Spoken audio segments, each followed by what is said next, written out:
Dans ma première vidéo sur les pyramides d'Égypte, j'ai identifié ces monuments antiques aux planètes visibles de notre système solaire. D'un point de vue aérien, nous observons l'implantation des pyramides à l'échelle 100 millionième. Et depuis un point de vue unique sur le plateau de Gizeh, nous observons les pyramides dans un ordre de taille apparente qui correspondrait à la magnitude des planètes si elles étaient vues depuis le Soleil. Même s'il me faudra du temps pour valider complètement cette hypothèse, je vous propose de lever définitivement le doute quant à l'identification des plus prestigieuses pyramides à des planètes sur au moins 2 endroits de la Terre distants de plus de 12 000 km. Après l'Égypte donc, place au Mexique. Nous voici à Teotihuacan, sur une zone relativement plane, entre montagnes et volcans, se trouvent 3 pyramides, comme à Gizeh. Les orientations sont différentes, ainsi que la disposition des pyramides, mais concentrons-nous sur les points communs qui méritent comparaison. La pyramide dite de la Lune est de taille très similaire à celle de Mykérinos. La pyramide dite du Soleil est également de taille semblable à celle de Khéops. Chose remarquable, un emplacement vacant, particulièrement visible au moment de l'équinoxe du printemps 2018 sur Google Earth, permettrait d'y implanter la pyramide de Képhren en Égypte. En tout cas, la zone a été aménagée et une plateforme est encore visible au centre de cette aire. Et si ces 2 pyramides et l'emplacement vacant représentaient comme en Égypte les planètes Mercure, Vénus et la Terre? Pour le vérifier, nous devons trouver un point représentant le centre du système solaire. En Égypte, j'avais procédé ainsi. J'ai tracé depuis les pyramides censées représenter Vénus et la Terre les cercles correspondant aux orbites moyennes. On obtient 2 intersections qui vont délimiter notre zone de recherche. C'est l'orbite elliptique de Mercure qui va nous permettre d'affiner cette recherche. Celle-ci s'inscrit dans les 2 cercles Mini et Maxi de son orbite. On remarque toujours la cohérence de cette hypothèse dans la mesure où tous ces cercles se croisent dans la même zone, au sud-ouest. Il reste 2 localisations possibles et ces 2 éléments distincts vont nous aider à trouver l'emplacement précis.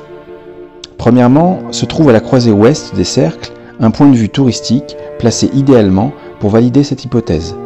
Mais cette zone, tout du moins dans son aspect actuel, n'a pas été bâtie par les anciens Égyptiens. C'est un élément faisant partie de l'implantation des pyramides de Gizeh qui va valider la position définitive du Soleil. En effet, si on prolonge la chaussée de Mykérinos à l'ouest, on croise de nouveau le même endroit.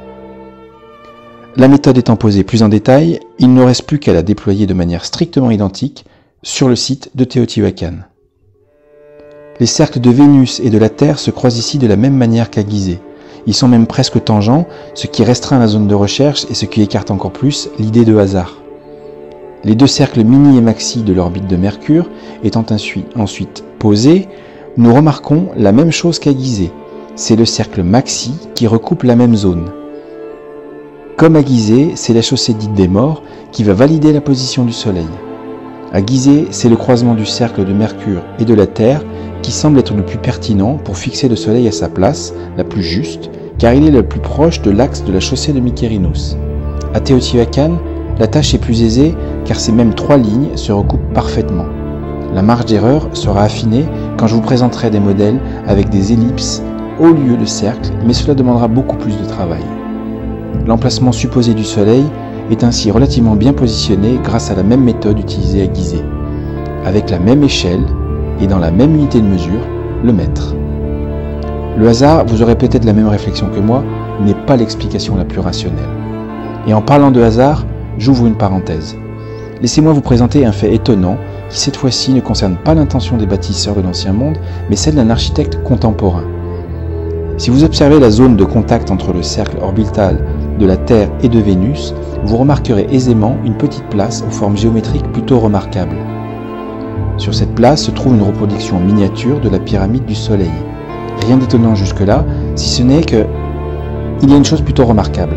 La distance entre le centre de la grande pyramide du Soleil et celui de la petite est très exactement de 1,618 km. Serait-ce une référence au nombre d'or? Si c'est le cas, il est encore plus remarquable de rappeler que cette ligne dorée passe par l'endroit exact où les cercles de la Terre et de Vénus se côtoient de manière à être presque tangents. Personnellement, je vois ça comme un hommage moderne rendu discrètement aux anciens bâtisseurs de pyramides qui connaissaient peut-être eux aussi certaines propriétés liant ces 2 planètes au nombre d'or. Comme vous le voyez sur cette animation, quand Vénus effectue 5 rotations autour du Soleil, la Terre en effectue 8, à un jour près. La référence au nombre d'or est donc évidente quand on sait que les chiffres 5 et 8 se succèdent dans la suite de Fibonacci. Voilà pourquoi cela se traduit par le pentagramme dessiné par la danse de ces deux planètes.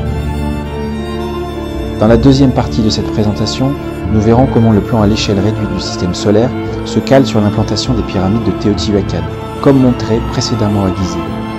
Nous identifierons ensuite la pyramide du serpent à plumes à la planète Mars et vous découvrirez comment, selon moi, les planètes Jupiter et Saturne sont également signifiées.